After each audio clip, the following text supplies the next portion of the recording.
एक समय की बात है, माधोपुर नामक गांव में सीमा अपने बूढ़े माता पिता के साथ रहती थी। माता पिता बूढ़े हो चुके थे, इसलिए उनके घर कोई भी आमदनी का जरिया नहीं होता है। सीमा अपनी पढ़ाई बीच में ही बंद करके नौकरी करने की सोचती है। सीमा देखने में बहुत सुंदर थी। देखने में वो जितनी सुंदर थी, उसके साथ साथ उतनी ही सीधी और शांत स्वभाव की थी। आज सीमा के ऑफिस का पहला दिन है। वो सुबह उठती है, माँ बाबा को नाश्ता कराती है और फिर खुद तैयार होकर ऑफिस चली जाती है। सीमा आज बहुत खुश होती है। जैसे ही सीमा ऑफिस पहुँचती है, सारे लड़के सीमा को देखकर बातें करने लगते हैं।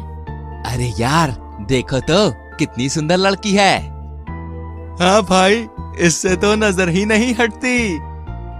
सीमा के ऑफिस में 3 लड़के होते हैं जो कि बहुत ही बदतमीज और लोफर टाइप के होते हैं। सीमा को तीनों लड़के रोज ऑफिस से आते जाते रास्ते में छेड़ा करते थे, पर सीमा उनकी बात का कभी कोई जवाब नहीं देती थी। इस तरह कुछ दिन बीत जाते हैं। एक दिन मोहन के बॉस उसे खूब डांटते हैं। अरे दोस्त, क्या बात है? तुम आजकल रोज अपने बॉस से डांट सुनते हो? क्या चल रहा है? आजकल तुम बड़े गुमसुम दिखाई दे रहे हो। अरे क्या बताऊं यार दोस्त, आजकल मेरा काम में मन ही नहीं लगता। अरे पर क्यों यार? अरे यार, जब से मैंने सीमा को देखा है ना, मैं बस उसी को पाने की कोशिश कर रहा हूँ। अरे मैं तो उसकी सुंदरता में खो सा गया हूँ यार, पर वो मुझे बिल्कुल भी भाव नहीं देती है। तभी वहाँ सीमा अपने ऑफिस के दोस्त रोशन के साथ वहाँ आ रही होती है। अरे मोहन, देखना उस रोशन के साथ क्या माल आ रहा है यार, कतई जहर लग रहा है। अरे लंगूर के हाथ में अंगूर है, देख देख। अरे भाई, मैं तो इसी लड़की की बात कर रहा हूँ यार। ये तो नशे की बोतल लग रही है, किसी को भी नशा चढ़ा सकती है। भाई तू क्या चीज है? अरे क्या सुंदर माल है यार, एकदम कैटरीना कैफ लग रही है। फिर एक दिन मोहन सीमा के पास जाता है। ओ जाने मन, कहाँ जा रही हो अकेले अकेले? हमें भी साथ ले चलो। अरे अपने प्यार के समंदर में हमें भी गोते लगवाओ। एक बार अगर तुमने मुझे फिर से जाने मन बोला ना, तो एक जोर का लगाऊंगी। चुपचाप यहाँ से चले जाओ, नहीं तो मुझसे बुरा कोई नहीं होगा। उस दिन मेरे हाथ का तमाचा भूल गए तुम। कुछ दिनों के बाद एक दिन सीमा को ऑफिस में काम करते करते रात हो जाती है। सीमा मन ही मन सोचती है, आज तो बहुत लेट हो गई यार। तभी वहाँ मोहन आ जाता है। अरे सीमा जी, आप हमसे बात काहे नहीं करती हैं? आज मैं आपको घर छोड़ देता हूँ, चलिए। नहीं, मैं घर खुद चली जाऊंगी। सीमा जी, इस टाइम आपको गाड़ी नहीं मिलेगी, चलिए मैं आपको घर छोड़ देता हूँ। तभी मोहन के वहाँ 2 दोस्त और आ जाते हैं। देखिए, मैं चली जाऊंगी, मुझे अब जाने दो। मोहन का एक दोस्त सीमा का हाथ पकड़ लेता है। सीमा बहुत घबरा जाती है। देखो, मुझे छोड़ दो, नहीं तो मैं पुलिस के पास फोन कर दूंगी। अरे मनोज, इस लड़की को छोड़ना मत। अरे इसका तेवर तो देखो, हम लोग को धमकी दे रही है।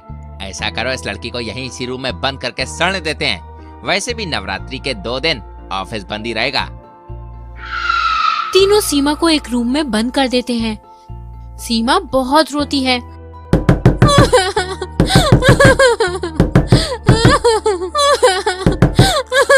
मगर उसकी कोई नहीं सुनता। तीनों उसे वहीं छोड़कर अपने अपने घर चले जाते हैं। सीमा बहुत परेशान हो जाती है। ना जाने माँ बाबा कितना परेशान हो रहे होंगे। मैं क्या करूँ? यहाँ तो कोई मेरी आवाज सुनने वाला भी नहीं है। एक काम करती हूँ, मैं एक नोटिस बनाकर नीचे गिरा देती हूँ, शायद कोई देख ले। सीमा नोटिस बनाकर नीचे गिरा देती है, मगर सारी रात गुजर जाती है। अगला दिन भी गुजर जाता है और शाम हो जाती है, मगर सीमा का कोई नोटिस नहीं देख पाता। अरे ओ सीमा की माँ, 2 दिन हो गए, सीमा आई नहीं। मैं जाकर देखता हूँ, ना जाने मेरी बच्ची किस मुसीबत में फंस गई है। आप ठीक कहते हैं, शाम भी होने वाली है। सीमा के पिता ऑफिस पहुंच जाते हैं, लेकिन ऑफिस बंद होता है। फिर ऑफिस के इधर उधर देखते हैं, तभी उनकी नजर जमीन पर पड़े एक कागज पर पड़ती है। जब सीमा के पिता उस नोटिस को पढ़ते हैं तो वे सब कुछ समझ जाते हैं। किसी ने मेरी सीमा को ऑफिस में बंद कर दिया है। सीमा के पिता पुलिस को फोन करते हैं और जब ऑफिस खुलता है तो पुलिस देखती है कि सीमा रूम में बंद थी। फिर सीमा की गवाही से उन तीनों को जेल हो जाती है और फिर सीमा अपने माता पिता के साथ खुशहाली से जिंदगी गुजारने लगती है।